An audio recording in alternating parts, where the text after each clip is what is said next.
바로 어제 있었던 한동훈 대표와 한덕수 국무총리의 국정 안정을 위한 담화문 발표, 이게 상당히 기대가 됐었거든요. 왜냐하면 이렇게 해서 수습을 빨리 해야 되기 때문에 그 방법밖에 없었다 했었는데, 글쎄요, 일단은 그 내용은 둘째치고라도 야당에서는 특히 국회의장까지 나서서 과연 누가 위임한 이 권한을 받는 것이냐, 만약에 총리와 여당이 공동으로 대통령의 권한을 행사한다는 게 이거는 헌법에도 어긋나는 거다, 이렇게 이 얘기를 하고 있거든요.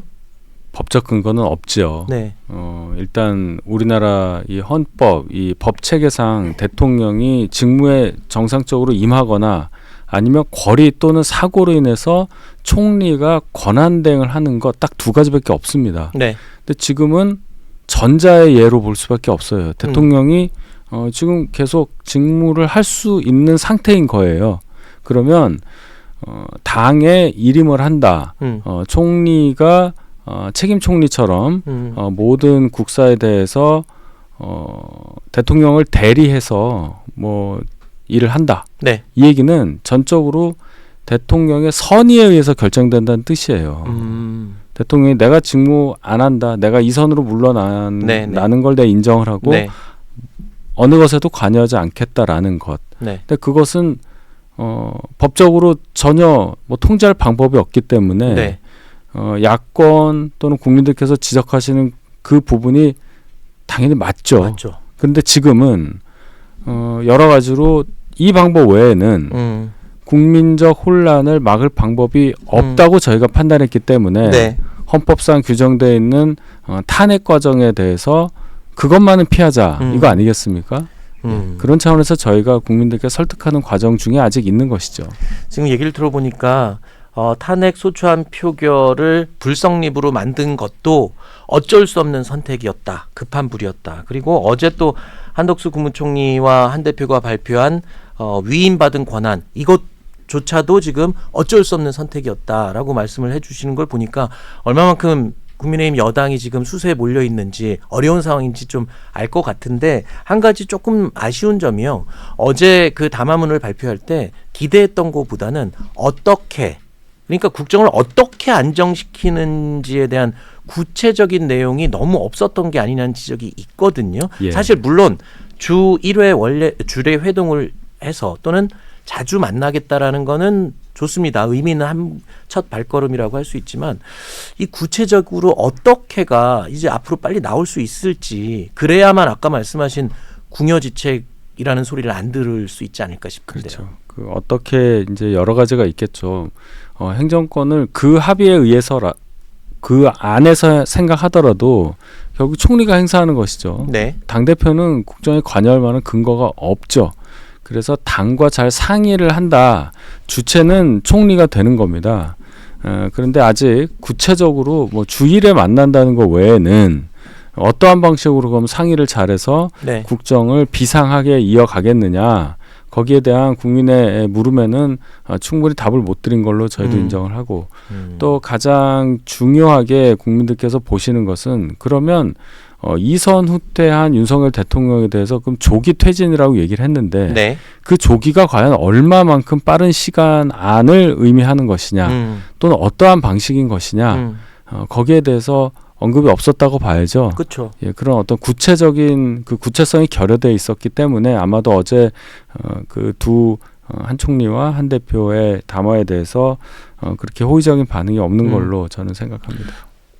이게 구체적이 없었던 이유가 그만큼 당 내에서 정리가 안 됐기 때문에 발표를 할 수 없었던 게 아니냐. 심지어는 한동훈 대표가 어제 대국민 담화 발표하고 나서 여당 내부에서 너무 일방적으로 한 대표 혼자 가는 거 아니냐, 중진들한테 좀 물어보고 해야 되는 거 아니냐는 말도 나왔잖아요. 그만큼 아직 내부에서는 정리가 지금 안 되고 있다는 얘기잖아요. 한동훈 대표 입장에서는 탄핵안이 불성립된 것이 이제 토요일 저녁이고, 그 담화를 발표한 것이 어제 오전이니까 뭐 한 12시간 정도? 네. 뭐 그 사이에 뭔가를 많이 준비를 해야 할 텐데, 네. 낮 동안도 아니었지 않습니까? 네. 아마도 이제 여러 당내 의원분들 역할이 큰 분들과 소통하는 과정이 물리적으로도 부족할 수밖에 없었다고 물론 봅니다. 시간이 너무 부족하긴 예, 예. 했죠. 네. 그런데 그럼에도 불구하고 뭔가 빨리 국민들께 메시지를 전달해야 한다는 걸 우선하다 보니 아마 당내에서는 협의가 없었다, 일방적인 거 아니냐라는 비판 아닌 비판이 나올 수밖에 없다고 생각합니다. 네. 야당에서는 특히 민주당에서 이런 얘기를 합니다. 도대체 무슨 근거로 법적 근거도 없이 무슨 권한을 위임받은 것이냐라고 비판을 했고 한동훈 대표가 또 그렇게 얘기했어요. 당 대표가 나설 권한은 물론 없다. 총리가 나서는 거고 예. 당이 나서는 거다라고 또 이 해명을 하기도 했었는데 어쨌든 지금 모양새를 보면 한 대표가 전면에 나서게 되기 때문에 그렇게 보일 수도 있을 것 같아요. 그러다 보니까 이재명 대표는 어제 이런 얘기도 했어요.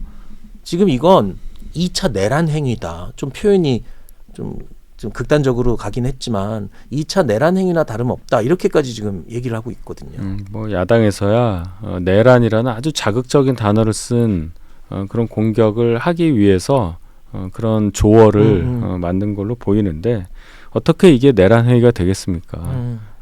혼란을 수습하기 위한 저는 하나의 고육지책이라고 생각을 해요. 네. 예, 이 상황이 올 거라고 아무도 예상을 못했고 그렇죠. 또 이런 상황 전개에 따라서 저희가 투표 불성립의 방법을 쓰리라고 누가 예상을 했겠습니까? 네. 이렇게 한 시간 지나갈수록 더 급박해지는 상황에서 저는 한동훈 대표가 한덕수 총리와 함께 최선의 방안을 만들어가는 과정 중에 있다고 믿습니다.